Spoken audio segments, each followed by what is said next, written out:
सभी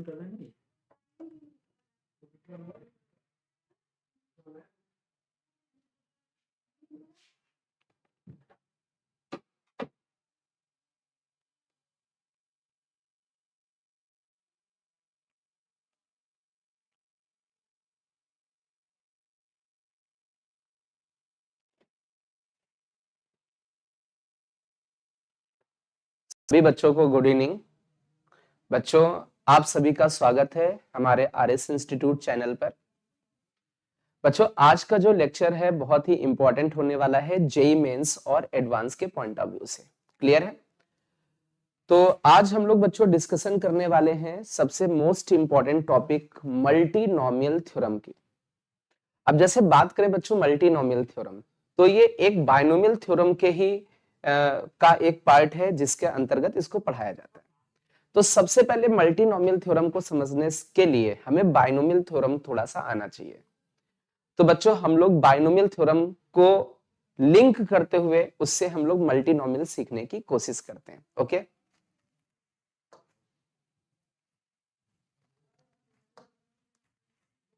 चलिए बच्चों, तो सबसे पहले थोड़ा सा इंट्रोडक्शन पार्ट समझते हैं बच्चों हम लोग बाइनोमियल थ्योरम का, जिससे कि लिंक कर पाए हम लोग मल्टीनोमियल थ्योरम को। तो binomial theorem, binomial theorem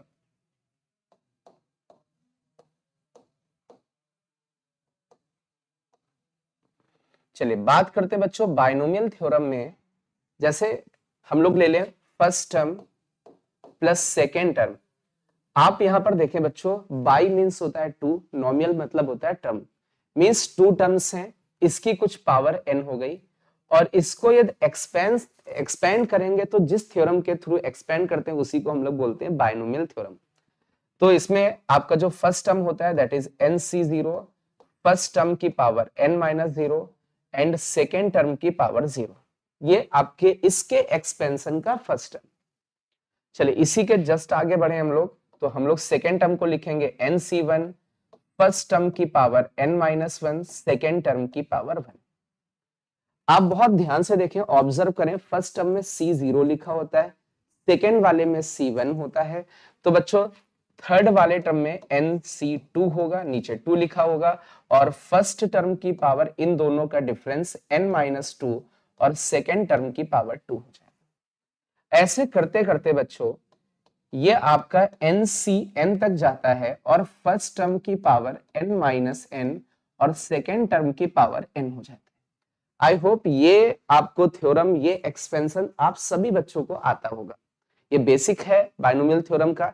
but ये जो हम लोगों ने थ्योरम लिखी है, यहाँ पर ये जो एन लिया हुआ है, ये जनरली नेचुरल नंबर्स के लिए एक्सपेंशन है। मींस यहाँ पर वन पावर हो सकती है, टू हो सकती है, जीरो भी ले लें तो किसी की पावर जीरो का मतलब वन हो जाएगा, तो उसका कोई मीनिंग ही नहीं, उसके बारे में फिर हम लोग बात ही नहीं करेंगे। एक्सपेंशन करना मतलब हम लोग ऐसा कुछ मान लेते हैं यहाँ वन है, टू है या थ्री है, ऐसी कुछ पावर है, मीन्स नेचुरल नंबर्स के लिए लेके चल रहे हैं। अब जैसे बच्चों इस बाइनोमियल थ्योरम को हम लोग देखें, थोड़ा सा इसको लिखने में थोड़ा सा टाइम नहीं लगा, तो इसको थोड़ा सा और खूबसूरत ढंग से लिखने की कोशिश करते हैं। बहुत सिंपल से, बहुत ही यूनिक तरीके से लिखने की कोशिश करते हैं। और वो जो यूनिक तरीका होगा बच्चों, वो होगा आपका सिग्मा का। मीन्स सिग्मा के टर्म में हम इसी चीज को, इतनी सारी बड़ी चीज को हम लोग बहुत ही छोटे ढंग से लिख सकते हैं। अब वो कैसे बच्चों लिखेंगे, बहुत ध्यान से समझना है। जैसे ये लिखा हुआ है एफ प्लस एस की पावर एन, तो यहां पर बच्चों हम लोग देखते हैं this is equal to sigma, sigma के टर्म में लिखने वाले। अब बच्चों बहुत अच्छे से समझने की कोशिश करना है। सिग्मा मतलब सम ऑफ टर्म्स, मतलब ये बहुत सारे टर्म्स हैं, इनका सम करना है। अब इसमें बच्चों देखें, सबसे पहले तो NC0 है, फिर NC1 है, फिर NC2 है और NCN। तो ये बाइनोमियल कोफिशिएंट कहलाते हैं। जो NC0 है, NC1 है, NC2 है, इनका नाम होता है बच्चों बाइनोमियल कोफिशिएंट। तो सबसे पहले तो हम लोग जनरल बाइनोमियल कोफिशिएंट लिखते हैं NCR। अब ये जो बच्चों R है, सबसे पहले वाले टर्म में 0 है, सेकेंड वाले टर्म में 1 है, थर्ड वाले में 2 है और n प्लस वन वाले में n। मीन्स R की वैल्यू 0 से शुरू हो रही है और कहां तक बच्चों जा रही है, n तक। तो R goes from 0 to n। अब बच्चे इसमें होता क्या था सभी टर्म्स में, जैसे NC0 तो फर्स्ट टर्म की पावर इन दोनों का डिफरेंस लिखा होता था, और सेकेंड टर्म की पावर जो नीचे लिखा हुआ है, जैसे यहाँ पर nc1 है तो फर्स्ट टर्म की पावर n-1 यहाँ डिफरेंस लिखा है और s की पावर नीचे जो ये नंबर लिखा वो लिखा होता है। तो सेम प्रोसेस बच्चों यहाँ पर करना है। f की यदि हमें पावर लिखनी है तो n और r आपस में सब्ट्रैक्ट हो जाएंगे और s की पावर बच्चों क्या हो जाएगी, r हो जाएगी। आई होप ये बात समझ में आ रही होगी। मींस इतने बड़े एक्सपेंशन को बहुत ही यूनिक तरीके से हम लोगों ने सिग्मा के टर्म में लिख रखा है। अब इसी सिग्मा को थोड़ा सा ऑपरेट करते हैं, ऑपरेट का मतलब इसमें ऑपरेशंस करते हैं और इससे एक खूबसूरत चीज और निकल के आएगी, उस खूबसूरत चीज को समझने की कोशिश करते हैं। यहां पर बच्चों हम लोग देखें ये जो NCR लिखा है इसका ऑपरेशन करने वाले, तो इसका ऑपरेशन का मतलब यहां पर है, जैसे NCR की बात करें तो NCR का मतलब होता है n फैक्टोरियल अपॉन n-r का फैक्टोरियल और r factorial. We know that NCR का फॉर्मूला ये होता है।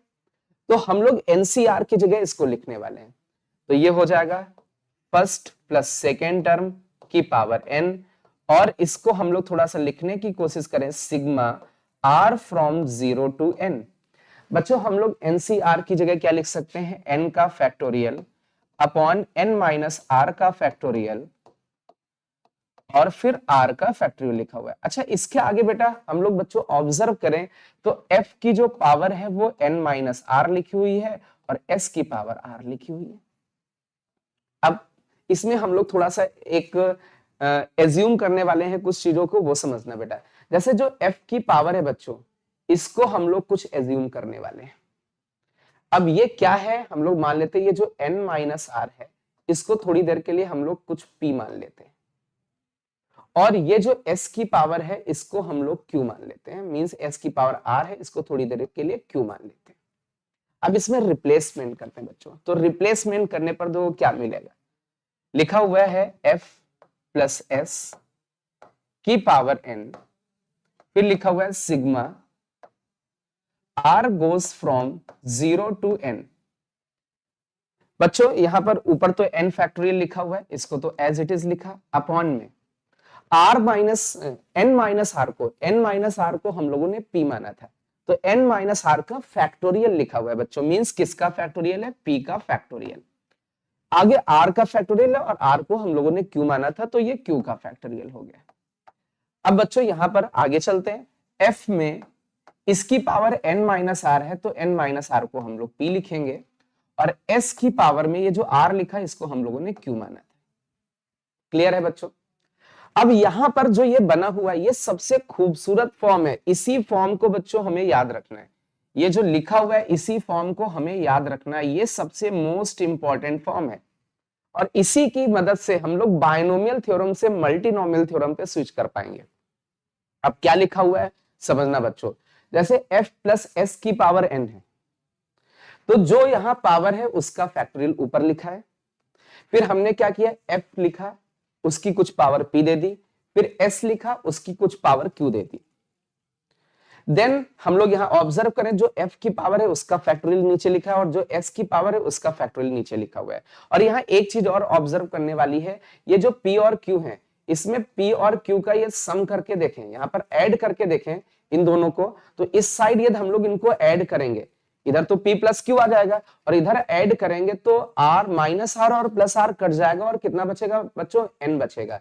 तो ये जो p और q का सम होना चाहिए वो n होना चाहिए, मतलब f और s की जो पावर्स हैं इनका सम n होना चाहिए और जो इनकी पावर्स हैं उन्हीं का फैक्टोरियल बच्चों नीचे लिखा हुआ है। अब बहुत ध्यान से बहुत अच्छे से समझना हम लोग क्या करने वाले हैं, इसमें हम लोग इसको थोड़ा सा छोटा कर लेते हैं और इसी से बढ़िया सी एक थ्योरम बनाने वाले हैं। बहुत ध्यान से समझना, multinomial theorem. But multinomial theorem से ट्राइनोमियल थ्योरम को पहले लिखते हैं। जैसे ये बाइनोमियल है तो 2 टर्म्स वाला है, ट्राइनोमियल में 3 टर्म्स वाला होगा। तो ट्राइनोमियल थ्योरम को थोड़ा सा समझने की कोशिश करते हैं। जैसे ये f लिखा हुआ है, ठीक है, फिर s लिखा हुआ है, f का मतलब फर्स्ट टर्म, s का मतलब सेकेंड टर्म और t का मतलब आपका हो गया थर्ड टर्म, जैसे ये लिखा हुआ है और इसकी कुछ पावर n ले ली। तो बिल्कुल सेम जैसे बच्चों बाइनोमियल थ्योरम का ऑपरेशन किया था, बहुत ही खूबसूरत फॉर्म सिग्मा के टर्म में एक तो ये भी थी और एक और फॉर्म लेके आए, उसी फॉर्म की मदद से हम लोग इस ट्राइनोमियल थ्योरम को लिखने की कोशिश करते हैं। जैसे इसमें सबसे पहले तो बच्चों आप सिग्मा लगाओगे, जैसे इसमें भी सिग्मा लगा हुआ है। अब यहां पर बहुत ध्यान से समझना है, बहुत अच्छे से समझना है बच्चों। यहां पर ये जो पावर लिखी उसका फैक्टोरियल ऊपर लिखेंगे, इसका फैक्टोरियल ऊपर लिखेंगे। यहां भी पावर जो है n, उसका फैक्टोरियल ऊपर लिखा हुआ है। अपॉन में बच्चों ये हम लोग देखें, अपॉन में कुछ लिखना होगा बट अपॉन में बाद में लिखेंगे। अब जैसे यहाँ 2 टर्म्स थे, फर्स्ट और सेकंड, तो फर्स्ट और सेकंड लिखा। यहाँ 3 टर्म्स है तो यहाँ पर लिखोगे फर्स्ट टर्म, सेकेंड टर्म और थर्ड टर्म। अब यहाँ पर थोड़ा सा ऑब्जर्व करते हैं, इनकी कुछ पावर्स लिखनी होती। जैसे हम लोग यहाँ पर देखें, फर्स्ट टर्म की पावर पी मान लेते हैं और सेकेंड टर्म की पावर क्यू मान लेते हैं और थर्ड टर्म की पावर आर मान लेते हैं। तो यहाँ पर फर्स्ट टर्म की पावर पी और क्यू था और उनका सम n था। तो यहाँ पर हम लोग बोलेंगे जो इनकी पावर्स हैं पी सॉरी एफ, एस और टी की जो पावर्स हैं, इनका जो सम आएगा p plus Q plus R, that is equal to n होना चाहिए। यहां पर जो ये आपके फर्स्ट टर्म और सेकंड टर्म है, इनकी पावर्स का सम n के बराबर होना चाहिए। मींस जितनी यहां पावर है उतना ही इनकी पावर्स का सम। वही सेम प्रोसेस यहां पर फर्स्ट सेकंड थर्ड, इनकी जो पावर्स है उनका सम n होना चाहिए। फिर इसके बाद हम लोग ऑब्जर्व करें, f की जो पावर है नीचे उसका फैक्टोरियल है, s की जो पावर है उस नीचे उसका फैक्टोरियल। तो यहां पर भी आएगा f की पावर p है तो उसका फैक्टोरियल p फैक्टोरियल, s की पावर q है तो उसका फैक्टोरियल q फैक्टोरियल और t की पावर r है तो उसका फैक्टोरियल r फैक्टोरियल बच्चों। अब इसमें बच्चों यहां पर बहुत ध्यान से देखना, जैसे हम मैंने r लिख रखा है बट r को हम लोगों ने p और q के टर्म में लिख रखा है। तो यहां पर हम लोग यहाँ पर इसकी जगह हम लोग ये भी सोच सकते हैं कि p और q वेरी करेंगे। अब इनकी पावर्स वेरी करेंगे क्योंकि r वेरी कर रहा है, तो r पे p और q तो r पे डिपेंड कर रहा है। इसका मतलब यहाँ पर हम लोग p q को वेरी करा सकते थे। तो सिमिलरली यहाँ पर p q r तीन चीजें ली गई हैं, तो हम लोग यहाँ पर बोलेंगे p, q, r ये वेरी करेंगे। लेकिन कहां से शुरू होंगे? जीरो से शुरू होंगे, जीरो से शुरू होंगे और कहां तक जाएंगे बच्चों? n तक जाएंगे। जीरो से शुरू होंगे और कहां तक जाएंगे? n तक जाएंगे। तो बच्चों ये ट्राइनोमियल थे, एक बार फिर से समझते हैं। सबसे पहले बच्चों क्या लिखना होता है? सिग्मा। जैसे बाइनोमियल में सिग्मा, इसमें भी सिग्मा। फिर जितनी पावर उसका फैक्टोरियल, जितनी पावर उसका फैक्टोरियल। इसमें 2 टर्म्स थे तो f और s, इसमें 3 टर्म्स थे f s t तो f s t। अब इनकी कुछ पावर दी, f की पावर p, s की पावर t। तो यहाँ पर f की पावर p, s की पावर q और t की पावर r, ऐसे यहाँ पर p पावर दे दी।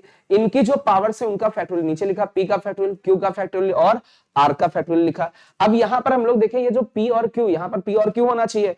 मींस लिखा सही है, r की वैल्यू 0 से वेरी कर रही है और p और q r पे डिपेंड कर रहे हैं। मींस p और q की जो वैल्यू होगी वो 0 से n तक जाएगी। सिमिलरली यहाँ पर p, q और r की जो वैल्यू होगी वो 0 से n तक जाएगी। अब इसी के थ्रू बच्चों हम लोग मल्टीनोमियल थ्योरम लिखने वाले हैं। आई होप ये बात सबको समझ में आएगी। सबसे पहले तो इसको नोट करें, देन इसके आगे बच्चों हम लोग बढ़ेंगे। और सबसे पहले यदि ये बात समझ में आई तो बच्चों आप लोग आपको थम्स अप भेजे बच्चों, जिससे कि मुझे भी पता चल सके हाँ आप लोग समझ रहे हैं और चीजें क्लियर हो रही हैं, जिससे कि हम लोग आगे बढ़ सकें। चलिए कौन कौन से बच्चे? सीवी, आयुष राज, अंकिता, सत्यम, ओके सभी बच्चों को गुड इवनिंग बच्चों। चलिए बच्चों तो हम लोग इसमें आगे बढ़ते हैं। आप लोग स्टार्टिंग से बने हुए हैं तो हम लोग इसमें सीधे सीधे मल्टीनोमियल थ्योरम आई होप समझ में आ गया होगा। 3 टर्म्स होंगे तो कुछ इस तरीके से लिखोगे। यदि 4 टर्म्स हैं, यदि 4 टर्म्स हैं, हम लोग देखें f plus s plus t, और यहां पर एक और ले लेते हैं, कुछ भी ले लेते हैं, कुछ हम लोग ले लेते हैं यहां पर r। ये टोटल 4 टर्म्स हैं बच्चों और इसकी पावर कुछ n है। अब ये हम बोले आपसे कि इसको आपको लिखना है, तो इसको कैसे लिखोगे? सिग्मा, सबसे पहले जो पावर है उसका फैक्टोरियल, उसके बाद फर्स्ट टर्म दिख रहा है, इसकी पावर हम लोगों ने p लिख दी या a लिख देते हैं, a स्मॉल a, और सेकेंड टर्म की पावर b लिख दी, थर्ड टर्म की पावर c लिख दी, और जो आपका फोर्थ वाला r टर्म है उसकी पावर हमने d लिख दी। अब ये जो बच्चों पावर्स में है इनका फैक्टोरियल लेते हैं। मींस यहाँ पर पावर a है तो इसका फैक्टोरियल लिया, फिर पावर b है इसका फैक्टोरियल लिया, पावर c है उसका फैक्टोरियल लिया, पावर d है और उसका फैक्टोरियल लिया। अब यहाँ पर वेरी कौन करेगा बच्चों? a b c d very करेंगे जो पावर्स हैं, और ये जो a, b, c और d है ये वेरी कहां से करना शुरू होंगे? 0 से लेकर के बच्चों n तक जाएंगे। और एक चीज बच्चों और याद रखनी, ये जो पावर्स है, पावर्स कौन कौन सी? a, b, c और d, इन सभी का सम किसके बराबर होना चाहिए? n के बराबर होना चाहिए। तो आई होप बच्चों ये बात क्लियर हो रही होगी। 3 टर्म्स हो या 4 टर्म्स हो, कैसे आपको उसका बाइनोमियल थ्योरम या मल्टीनोमियल थ्योरम लिखना है। 2 के लिए बाइनोमियल थ्योरम, 3 के लिए ट्राइनोमियल थ्योरम, और ये ज्यादा टर्म्स है तो उसको मल्टीनोमियल थ्योरम भी बोल सकते हो, इसको भी मल्टीनोमियल बोल सकते हो, इसको भी मल्टीनोमियल थ्योरम बोल सकते हो। अब इसी पर बेस्ड बच्चों हम लोग कुछ क्वेश्चंस करने वाले हैं, ठीक है? तो सभी बच्चे इसका स्क्रीनशॉट ले लें जिससे कि हम लोग आगे बढ़ सके। चलिए बच्चों आगे बढ़ते हैं हम लोग। अब इसी पर बेस्ड किस तरीके के क्वेश्चंस मल्टीनोमियल पर बेस्ड पूछे जा सकते हैं। जैसे हम लोग बच्चों यहां पर देखें, फाइंड द कोफिशिएंट, मतलब कोफिशिएंट पर बेस्ड क्वेश्चंस होंगे मल्टीनोमियल थ्योरम में। अभी तक जो भी आपके जेई में क्वेश्चंस आए हैं in case of multinomial theorem, वो किस पर बेस्ड है, कोफिशिएंट पर बेस्ड क्वेश्चंस हैं। अब इनको कैसे सॉल्व करेंगे, किस तरीके से ट्रीट करेंगे, तो इसमें मल्टीनोमियल थ्योरम लगाने वाले हैं, देखिएगा बहुत ध्यान से। यहां पर हम लोग देखें कोफिशिएंट किसका निकालना है, x की पावर 1, y की पावर 4 और z की पावर 2 का कोफिशिएंट निकालना है। और यहां पर ये कुछ आपका लिखा हुआ है, ये लिखा हुआ है, ठीक है, यहां पर ये 2 लिखा हुआ है, शायद इसमें क्योंकि इसको एक्सपेंड करेंगे, 1 मिनट, 2 पावर शायद 12 होना चाहिए, वहां पर देख लेते हैं, करेक्ट भी हो सकता है। ओके, ये जो आपका यहाँ पर 2 लिखा है, यहाँ पर 7 पावर होगी, ओके, क्योंकि यहाँ पर टोटल सम भी उसी हिसाब से होना चाहिए भाई। जब पावर ही यहाँ पर जैसे y की पावर 4 होगी तो हो ही नहीं सकता, इसके एक्सपेंशन में तो y की पावर 2 आएगी। तो यहाँ पर बच्चों आपको क्या कर लेना है, 7 पावर कर लेना है। इस क्वेश्चन में थोड़ा सा करेक्शन करना है, यहाँ 7 पावर कर देना है। अब हम लोग इसमें सॉल्व करने की कोशिश करेंगे। सुनना बेटा, जैसे ये आपका लिखा हुआ है, क्या लिखा हुआ है, 2x minus y plus z, इसकी पावर बच्चों 7 लिखा हुआ है। तो इसको हम लोग मल्टीनोमियल थ्योरम के थ्रू लिखने की कोशिश करते हैं। मल्टीनोमियल थ्योरम में इसको कैसे लिखेंगे, सबसे पहले बच्चों सिग्मा लगाएंगे, और जैसे बच्चों हमने सिग्मा लगाया यहाँ पर, तो सिग्मा और हम लोग लिखेंगे ये जो 7 लिखा है इसका फैक्टोरियल लिख देंगे बच्चों। देन इसके बाद अपॉन में बच्चों क्या लिखेंगे, वो तो डिपेंड करेगा इनकी पावर्स क्या है। जैसे यहाँ फर्स्ट टर्म कितना बच्चों 2x है, इसकी पावर हम लोग p मान लेते हैं। सेकेंड टर्म आपका माइनस वाई है, तो माइनस वाई इसकी पावर q मान लेते हैं। और थर्ड टर्म बच्चों आपका z है, तो थर्ड टर्म आपका z है, इसको हम लोग इसकी पावर r मान लेते हैं। हम लोगों ने क्या लिखा, जैसे मल्टीनोमियल थ्योरम में हम लोग कर रहे थे, 3 टर्म्स थे, फर्स्ट टर्म की पावर p, सेकेंड टर्म की पावर q और थर्ड टर्म की पावर r। अब जो ये पावर्स है उन्हीं का फैक्टोरियल नीचे आएगा, means p factorial, q factorial और r फैक्टोरियल, ये बन के आएगा बच्चों। अब इसमें जो पी क्यू आर है ये अंडरस्टूड है, पी क्यू आर कहां से कहां तक वेरी कर रहा है, कंडीशन है जो भी पी क्यू और आर की वैल्यूज हैं वो वेरी करेंगी 0 से लेकर के n तक। और एक और कंडीशन है, जो पी क्यू आर का सम होगा, पी क्यू आर का सम वो n के इक्वल होगा। आई होप ये बात सबको क्लियर हो रही होगी। अब अपने क्वेश्चन के हिसाब से चलते बच्चों। इस क्वेश्चन में क्या पूछा गया, कोफिशिएंट ऑफ x की पावर 1, y की पावर 4, z की पावर 2। तो बच्चों आपको याद होगा, यदि हम लोग देखें तो ये सिग्मा के साथ ये जो लिखा हुआ है इसको हम लोग एक्चुअल में जनरल टर्म बोलेंगे। ये आपका जनरल टर्म लिखा हुआ है, तो इसको हम लोग बच्चों बोलेंगे जनरल टर्म। तो ये बच्चों जनरल टर्म है, तो जनरल टर्म के थ्रू हम लोग इसको करने की कोशिश करेंगे। x की पावर 1 होना चाहिए, तो x 1 के लिए अपना p कितना होना पड़ेगा, p को 1 होना पड़ेगा। यदि p 1 हो जाए तो x की पावर 1 बन जाएगा। और y की पावर 4 लिखा है, तो यहां पर q को क्या होना पड़ेगा, 4 होना पड़ेगा। q की वैल्यू 4 कर दें, और इसके आगे देखें z की पावर यहाँ r है और यहाँ z की पावर 2 को करना है। भाई हमें तो कैसा फॉर्म बनाना है, x की पावर 1 होना चाहिए, y की पावर 4, z की पावर 2। तो जो जिससे यहाँ पूछा गया वही फॉर्म यहाँ पर बनाना है। तो z की पावर 2 होना चाहिए, मतलब r की वैल्यू 2 होनी चाहिए। बट एक चीज ये जरूर ऑब्जर्व करना है कि जो PQR है इनका सम आपका n के इक्वल होना चाहिए, और n हम लोगों ने कितना ले रखा है, 7। तो यहाँ पर n बच्चों हम लोगों ने कितना ले रखा है, 7 ले रखा है। अब एक बार देख लेते बेटा, इनका सबका सम, क्या इनका सबका सम 7 है, बिल्कुल। 4 + 2 6 + 1 7, मतलब इस कंडीशन को सेटिस्फाई कर रहा है। अब P, Q और R मिल चुका है, तो इस जनरल टर्म के थ्रू हम लोग देखें, ये जो जनरल टर्म है इस टर्म में हम लोग इसमें वैल्यूज रख देते हैं। ऊपर क्या लिखा है, 7 फैक्टोरियल, नीचे क्या लिखा, P फैक्टोरियल, P की वैल्यू 1 थी तो 1 फैक्टोरियल, फिर Q फैक्टोरियल, Q का मतलब 4 है, 4 का फैक्टोरियल, फिर R का फैक्टोरियल मतलब 2 का फैक्टोरियल। तो ये कुछ कोफिशिएंट आया यहाँ पर, ठीक है। अब यहाँ पर भी रखते हैं 2x, P की जगह कितना रखा, 1, अरे P की वैल्यू 1 ली, माइनस y लिखा, Q की जगह कितना रखा, 4, और z की पावर में r है, मतलब ये 2 लिखा। अब इसमें बच्चों हमें यहाँ पर ऑब्जर्व करना, जो फाइंड करना वो कोफिशिएंट, बट हमें किसका कोफिशिएंट, x की पावर 1, y की पावर 4, z की पावर 2, तो इसमें भी तो नंबर्स हैं, तो उनको भी बाहर ले लें। तो ओवरऑल जो कोफिशिएंट निकल के आएगा वो क्या निकल के आएगा, यदि हम लोग बात करें कोफिशिएंट ऑफ x की पावर 1, y की पावर 4, z की पावर 2, तो बहुत ध्यान से देखना। सबसे पहले तो ये भी नंबर्स है, ये भी कोफिशिएंट में है, तो 7 फैक्टोरियल ऊपर होगा और नीचे क्या लिखा, 1 फैक्टोरियल को 1 लिख सकते हैं, लिखने की जरूरत नहीं। फिर 4 फैक्टोरियल लिखा हुआ है, फिर उसके आगे 2 फैक्टोरियल लिखा हुआ है। अच्छा यहां पर देखें 2 की पावर 1 ये भी तो कोफिशिएंट में आएगा, तो ऊपर 2 लिखा हुआ है, -1 की पावर 4 करोगे +1 आ जाएगा। तो ये हम लोग ऑब्जर्व करें तो जो इसका कोफिशिएंट था ये नंबर है। चलिए बच्चों कैलकुलेट करके बताओ, आंसर करो कि ये वैल्यू कितनी निकल के आएगी। सभी बच्चे कमेंट करके बताएं कि ये वैल्यू बच्चों कितनी आएगी। चलिए सभी बच्चे कैलकुलेट करके बताओ बच्चों ये वैल्यू कितनी आने वाली है। चलिए सभी बच्चे कैलकुलेट करें बच्चों। गुड।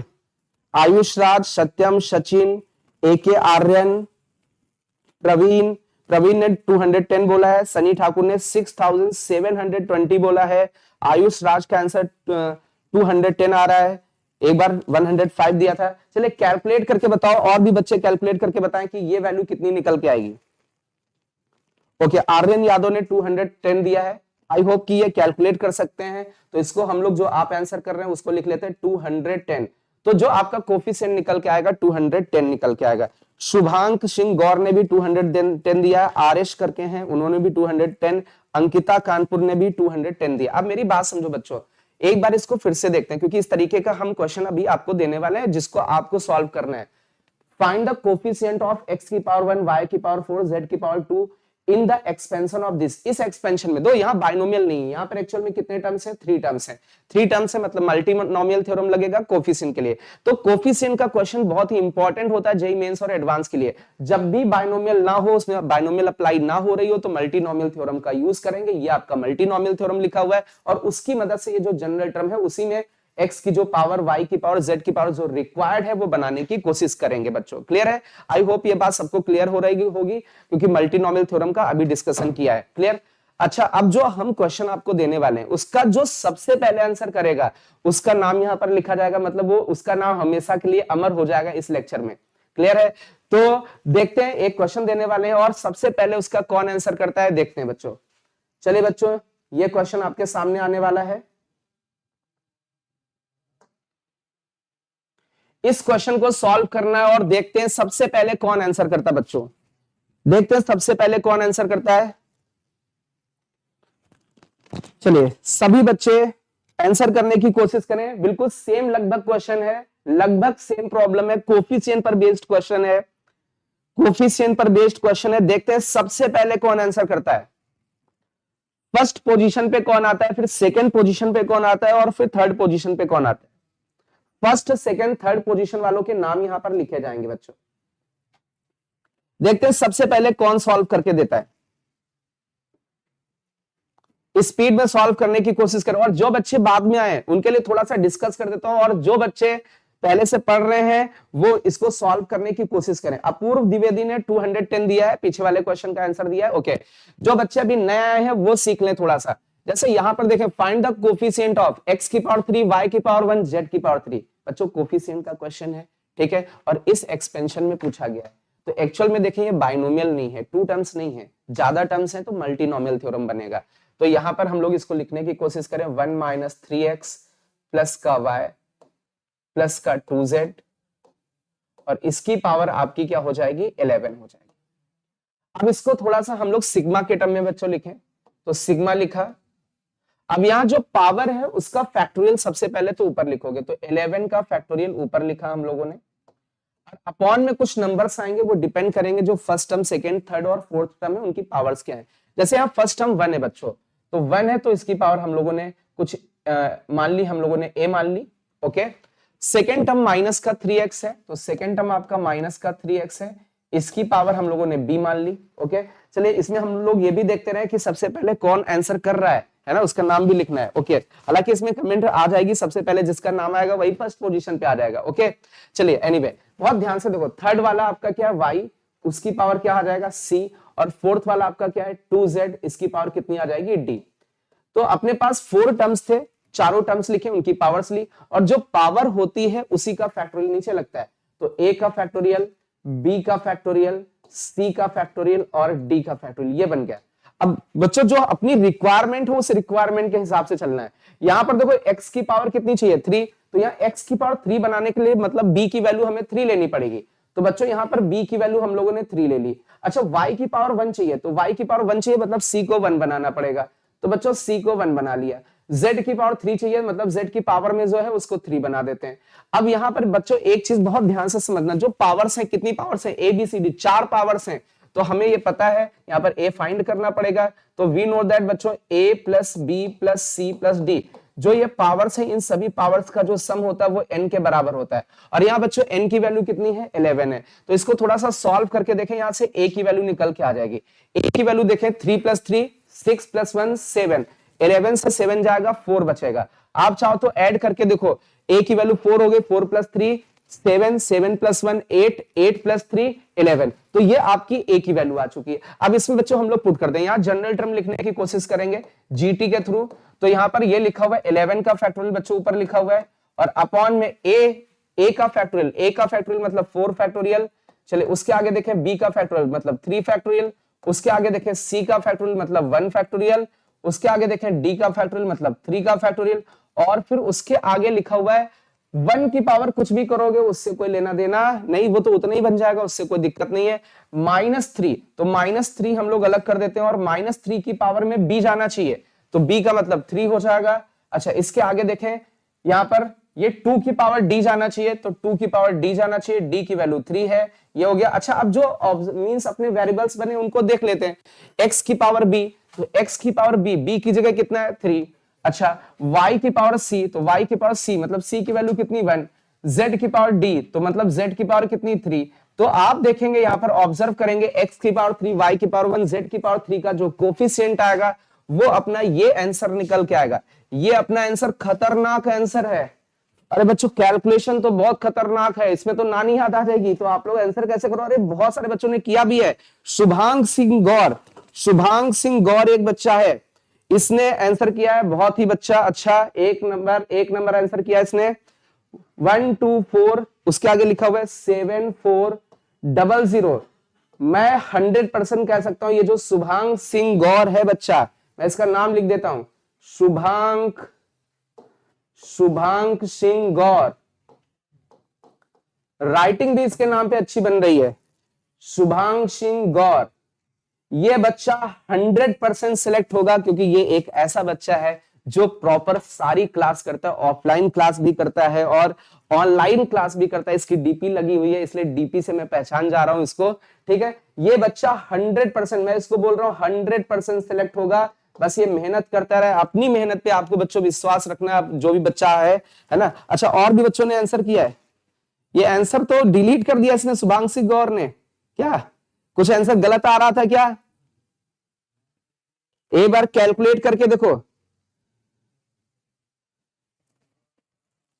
142, एक बच्चे ने आयुष राज ने आंसर किया है, आयुष राज ने आंसर किया 1425600। देखिए आंसर पे मत जाएं, लेकिन ये बच्चा बहुत अच्छा है, इसने मेहनत की है, कोशिश की है। एक बच्चे ने और आंसर किया है, सत्यम यादव ने 1247400।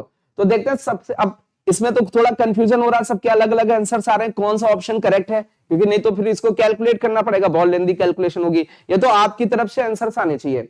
जो बच्चा सबसे पहला और सबसे करेक्ट आंसर देगा, और भी बच्चे कैलकुलेट करें, आपकी तरफ से कैलकुलेशन आना चाहिए, आपकी तरफ से कैलकुलेशन होना चाहिए, करेक्ट कैलकुलेशन होना चाहिए। बच्चों सॉल्व करने की कोशिश करो, तो कैलकुलेशन मिस्टेक हो सकता है, लेकिन ये जो बच्चा है बहुत ही अच्छा बच्चा है, इसने ऑफलाइन क्लासेस सारी अटेंड की लगभग, और ऑनलाइन क्लास में भी ये बच्चा एक्टिव रहता है, तो इसका तो सिलेक्शन श्योर है बच्चों।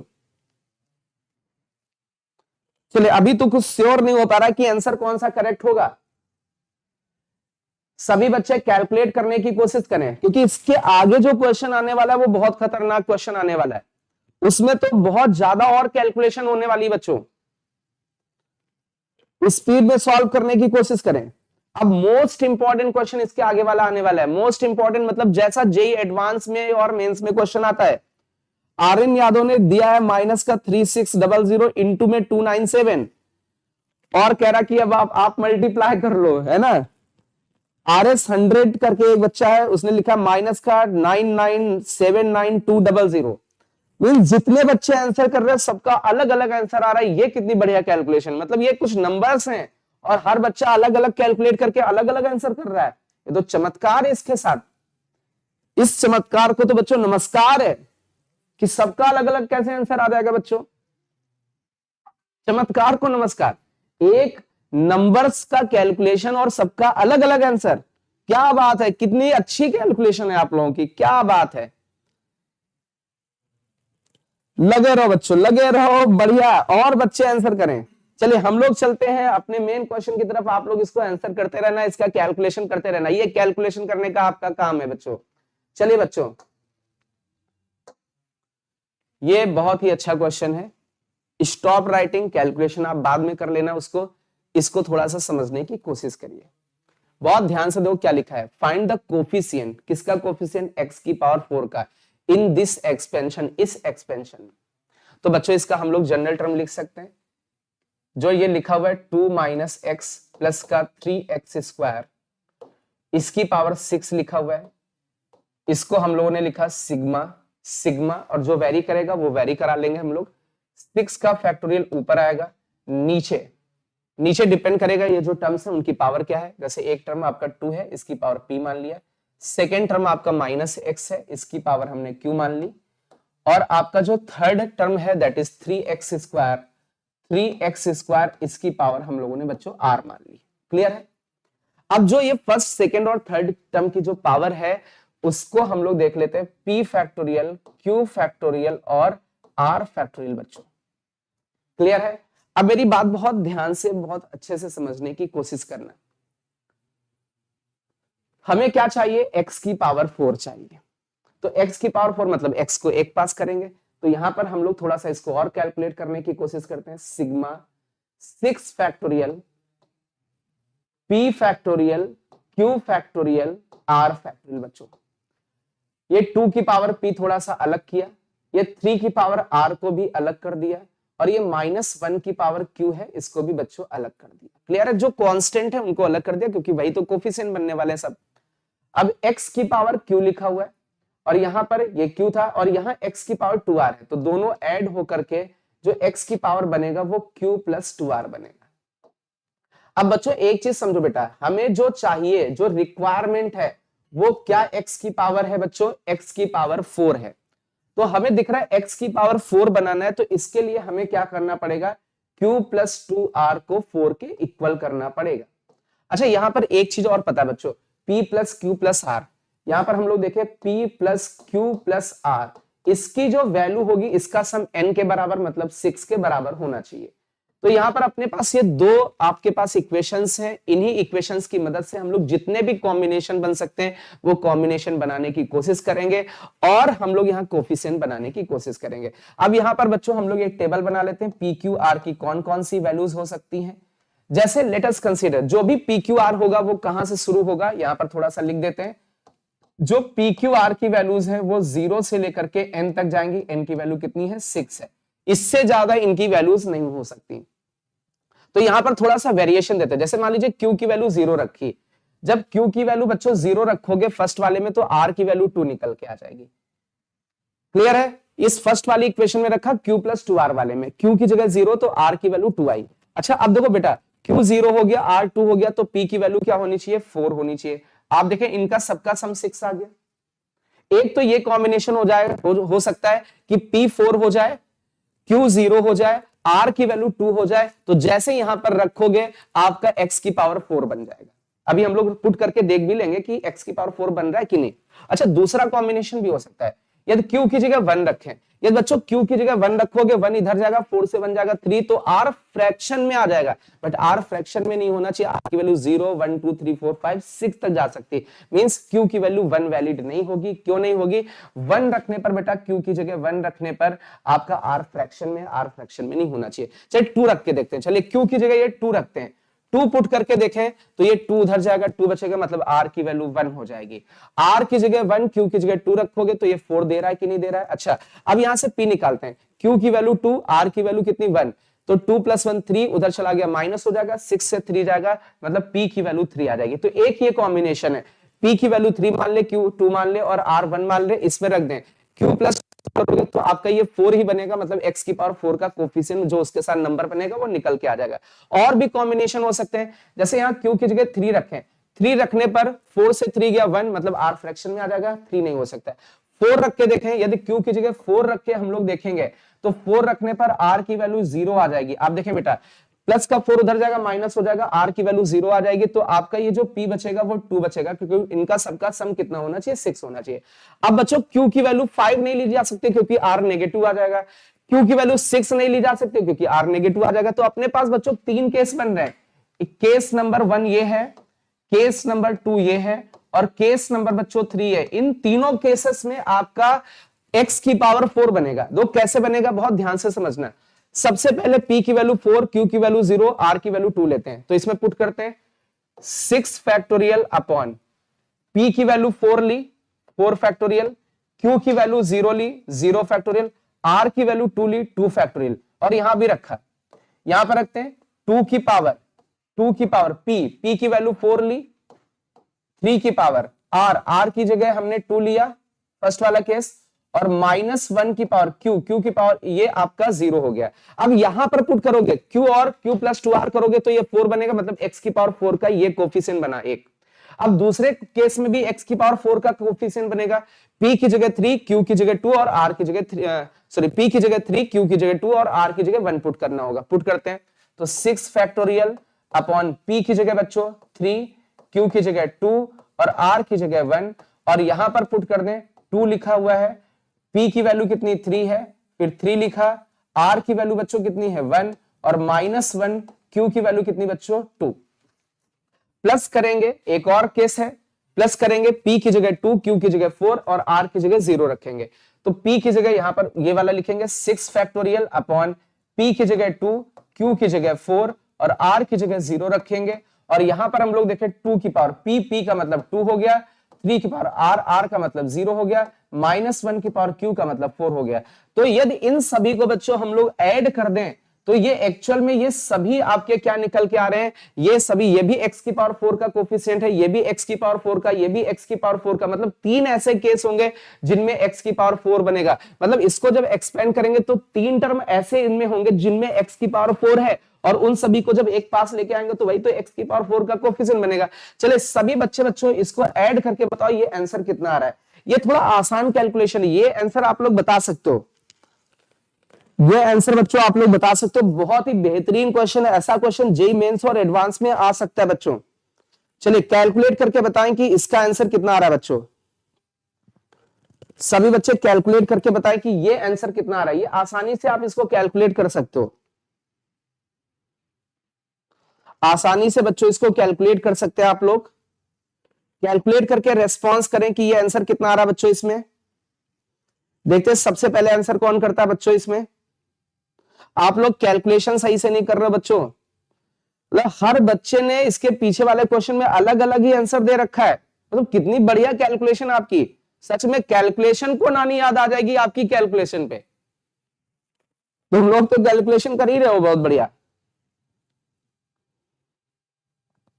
चलिए सभी लोग इसको कैलकुलेट करने की कोशिश करें बच्चों। एक बार बहुत ध्यान से देखें, एक बार फिर से समझाते हैं इसमें क्या पूछ रहा है। x की पावर 4 का कोफिशिएंट इसके एक्सपेंशन में, तो इसको एक्सपेंड करना मल्टीनोमियल थ्योरम की मदद से। जैसे हमने देखा PQR के 3 ऐसे केसेस हो सकते हैं जिनमें x की पावर 4 बनेगा। कैसे बना है वो सारी चीजें इसमें समझाई गई हैं, एक बार पीछे रिपीट करके आप देख सकते हो बच्चों, ठीक है। एक बार दोबारा से इसको समझ सकते हो। चलिए देखते हैं सबसे पहले किसने आंसर किया है। एनीवन, अरे कमेंट करके बच्चों बताओ।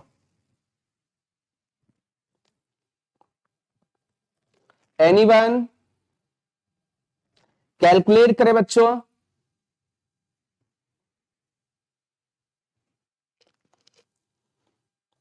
चलिए इसके आगे बढ़ते हैं, आप लोग इसको कैलकुलेट करते रहिएगा। एक और क्वेश्चन है जिसको आपको सॉल्व करना है। ये क्वेश्चन सभी बच्चे इसको सॉल्व करें और आंसर करने की कोशिश करें। ये लास्ट वाले क्वेश्चन से थोड़ा सा आसान है। लास्ट वाले क्वेश्चन में 4 टर्म थे, यहां 3 टर्म्स हैं। इसको आसानी से इजीली सॉल्व किया जा सकता है। चलिए सॉल्व करके देखते हैं। 1 + x² माइनस का x³ की पावर 8 लिखा हुआ है। यदि बच्चों इसको सॉल्व करने की कोशिश करें तो ये सिग्मा आ जाएगा, और अभी इसमें क्या लिखेंगे, जो पावर है उसका फैक्टोरियल, जो पावर है उसका फैक्टोरियल। अच्छा अपॉन में भी कुछ लिखा जाता है। अब फर्स्ट टर्म 1 है तो 1 की पावर हम लोग p ले लेते हैं, सेकेंड टर्म आपका एक्स स्क्वायर है तो एक्स स्क्वायर की पावर हम लोग क्यू ले लेते हैं, और थर्ड टर्म आपका बेटा माइनस का एक्स क्यूब है, माइनस का एक्स क्यूब है तो इसको हम लोग इसकी पावर आर ले लेते हैं। आई होप ये बात समझ में आ रही होगी। ठीक है, अब होता क्या, यहां पर क्या करोगे, जो 1 की पावर p है उसका फैक्टोरियल, एक्स स्क्वायर की पावर q है उसका फैक्टोरियल, माइनस एक्स क्यूब की पावर r है उसका फैक्टोरियल। आई होप ये बात सबको क्लियर हो रही होगी। अब इसमें हमें कुछ कॉम्बिनेशन बनाने पड़ेंगे। x की पावर 10 बनाना है तो सबसे पहले तो ये x वाले एक पास लेके आना पड़ेंगे। तो हम लोग इसमें देखें तो sigma 8 factorial upon p factorial q factorial r factorial. चलिए बहुत ध्यान से समझो बेटा, 1 की पावर तो p है, अब यह x की पावर और एक कांस्टेंट और दिख रहा है आपको यहां पर, -1 की पावर r हो जाएगा, -1 की पावर r हो जाएगा। अब x वाले एक पास लिखने की बच्चों कोशिश करेंगे। जैसे यहां पर हम लोग देखें x की पावर में 2q है और यहां पर x की पावर में 3r है, तो हम लोग इसमें सॉल्व करने की कोशिश करें तो x की पावर 2q प्लस का 3r ये बन जाएगा बच्चों। क्लियर है? अब बहुत ध्यान से बहुत अच्छे से समझना बेटा, हमें चाहिए x की पावर 10, तो x की पावर 10 का मतलब इसको किसके इक्वल करना पड़ेगा, 10 के, तो 2q plus 3r, 2q plus 3r that is equal to 10। एक तो ये हो गया। अच्छा दूसरा बच्चों बहुत ध्यान से देखो बेटा, जो ये pqr है इनका सम n के बराबर होना चाहिए, तो p plus q plus r इनका जो सम है वो आपका किसके 8 के इक्वल होना चाहिए।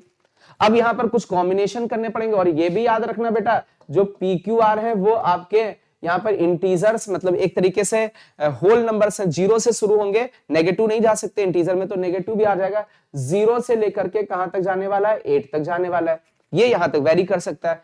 चलिए हम लोग यहाँ पर एक टेबल बना लेते हैं pqr की। अब इसमें कौन कौन सी वैल्यूज पॉसिबल हो सकती हैं, जैसे मान लीजिए हमने q की वैल्यू 0 दी, q 0 देने पर r फ्रैक्शन आ जाएगा, मतलब q 0 नहीं हो सकता है।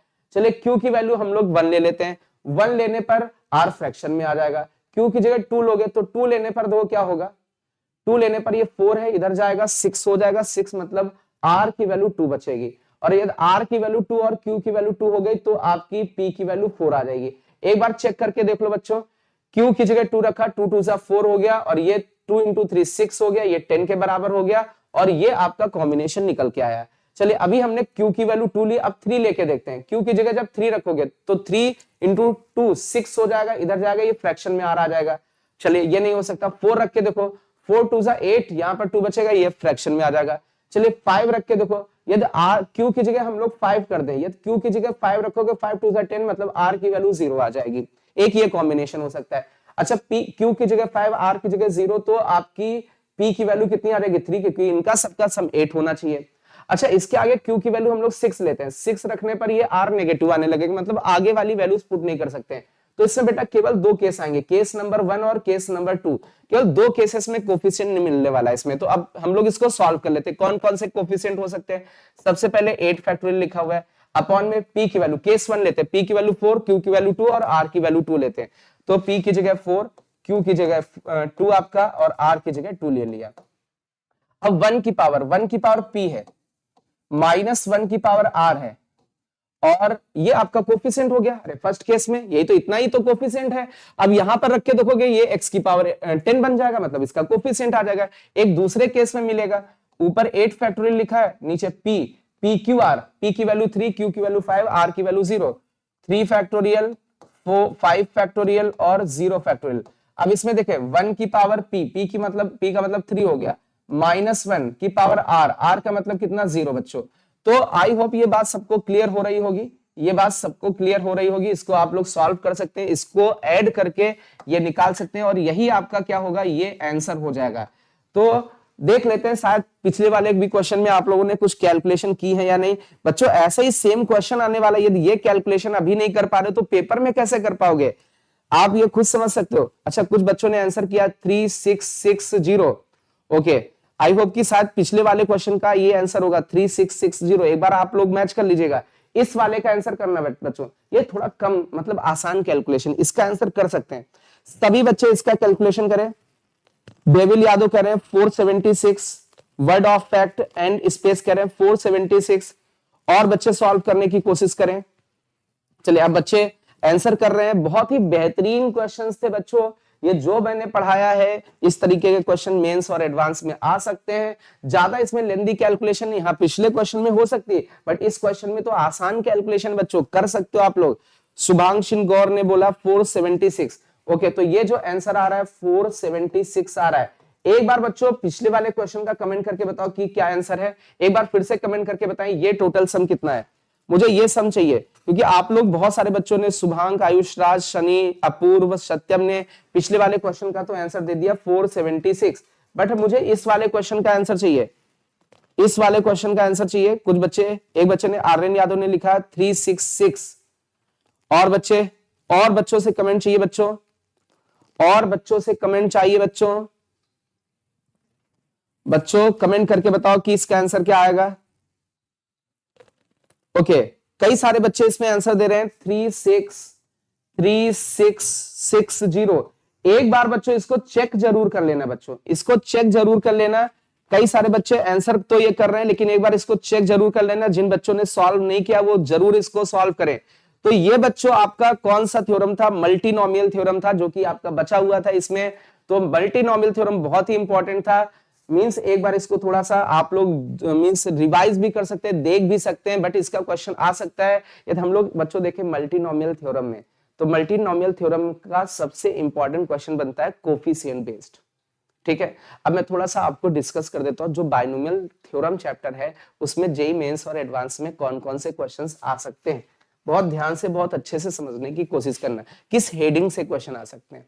एक्चुअल में हम लोग ये देखें तो जैसे बात करें जेईई मेंस, तो जेईई मेंस की हम लोग बात करते हैं, जेईई मेंस की हम लोग बात करें तो जेईई मेंस में जो क्वेश्चन आ सकता है वो पर्टिकुलर टर्म से आ सकता है। जैसे हमने बोला फिफ्थ टर्म इसका गिवन है, कुछ भी दे दिया 20 गिवन है तो लेमडा की वैल्यू बताओ, ऐसा आ सकता है। जनरल टर्म आ सकता है, कोफिशिएंट पर बेस्ड क्वेश्चन आ सकता है बच्चों। इसमें इसको आपको देख लेना है, एक बार रिवाइज कर लेना है। और इसमें रेशनल टर्म और इरेशनल टर्म पर आ सकता है, रेशनल टर्म और इरेशनल टर्म पर आ सकता है। अच्छा, इसी में यदि हम लोग देखें मिड टर्म पर भी बेस्ड क्वेश्चन आ सकता है, सम ऑफ कोफिशिएंट पर बेस्ड क्वेश्चन आ सकता है। ठीक है, और जेईई मेंस में बात करें तो प्रॉपर्टीज ऑफ बाइनोमियल कोफिशिएंट, इन पर बेस्ड क्वेश्चन आ सकता है। ठीक है, तो ये मोस्ट इंपॉर्टेंट हेडिंग्स हैं किसकी, बाइनोमियल थ्योरम में, जिन पर बेस्ड आपका क्वेश्चन आ सकता है। जेईई एडवांस में बात करें तो प्रॉपर्टीज ऑफ बाइनोमियल कोफिशिएंट से ज्यादा आने के चांस है, या फिर मल्टीनोमियल थ्योरम टाइप का क्वेश्चन हो सकता है, उससे आ सकते हैं। अच्छा, एक चीज और देखा गया जेईई इसमें बाइनोमियल थ्योरम में, फ्रैक्शनल पार्ट का क्वेश्चन बहुत बार आया है। फ्रैक्शनल पार्ट का क्वेश्चन, जैसा कि हम लोगों ने लास्ट लेक्चर पे किया भी था, फ्रैक्शनल पार्ट का क्वेश्चन आया हुआ है, तो ये हम लोगों ने क्लासरूम में कवर कर रखा है, तो इसको आप अपनी नोट्स वगैरह रिवाइज कर सकते हो, अच्छे से देख सकते हो बच्चों। ठीक है, अब जैसे हम लोग बात करें, जैसे क्लास में हम लोगों ने परमुटेशन एंड कॉम्बिनेशन स्टार्ट किया है, तो permutation and combination and probability, तो अभी जो आगे के लेक्चर्स अपने होंगे वो परमुटेशन कॉम्बिनेशन के होंगे। अच्छा, इसको ये सबसे इंपॉर्टेंट चैप्टर क्यों है, स्कोरिंग भी है। प्रोबेबिलिटी में बच्चों पैराग्राफ टाइप का क्वेश्चन आ जाता है, और पैराग्राफ टाइप का क्वेश्चन आता है मतलब उसमें 3 क्वेश्चंस आ जाते हैं। 3 को 4 से मल्टीप्लाई करोगे मतलब 12 नंबर, उस 12 नंबर क्वेश्चन में परमुटेशन कॉम्बिनेशन भी यूज हो जाता है और प्रोबेबिलिटी भी यूज हो जाती है। इसका मतलब जो मोस्ट इंपॉर्टेंट मतलब स्कोरिंग टॉपिक है कौन सा है आपका, परमुटेशन कॉम्बिनेशन एंड प्रोबेबिलिटी। जैसे बाइनोमियल थ्योरम एक क्वेश्चन आएगा, कॉम्प्लेक्स नंबर एक क्वेश्चन आएगा, तो इनसे एक एक क्वेश्चन आने वाले। बट इसमें जैसे हम लोग जेईई एडवांस की बात करें उसमें आपका पैराग्राफ आता है, प्रोबेबिलिटी में सीधे सीधे एक पैराग्राफ आ जाता है, मतलब मोस्ट इंपॉर्टेंट चैप्टर है। तो ये चैप्टर बिल्कुल भी नहीं छोड़ना है, और हम लोग जो मतलब आगे के सेशंस लेके आएंगे वो परमुटेशन कॉम्बिनेशंस के ही सेशंस होंगे। तो परमुटेशन नेक्स्ट टर्न पे हम लोग क्या पढ़ेंगे बच्चों, परमुटेशन एंड कॉम्बिनेशन। तो चलिए बच्चों, आज हम लोग यहीं पर क्लास स्टॉप करते हैं, और सभी बच्चों को गुड नाइट, क्योंकि ये जो थ्योरम हमें पढ़ानी थी वो अपनी कंप्लीट हो चुकी है। ठीक है बच्चों, तो सभी बच्चों को गुड नाइट बच्चों, सभी बच्चों को। ओके, अभी भी बच्चे, कई सारे बच्चे आंसर कर रहे हैं, लेकिन उसका आंसर तो अभी भी नहीं कंफर्म हो पाया, क्योंकि हर बच्चे का आंसर अलग अलग आ रहा था। वो जो कैलकुलेशन थी, पता नहीं कौन कौन कर रहा, 1247000, पता नहीं कैसे कैसे आंसर्स आप लोग कर रहे थे। ओके, सत्यम यादव राधे राधे बेटा, प्रवीण जाटो गुड नाइट बेटा। ओके, आप लोग मेहनत करो, अच्छे से सेलेक्ट हो, बढ़िया से मेहनत करो बच्चों।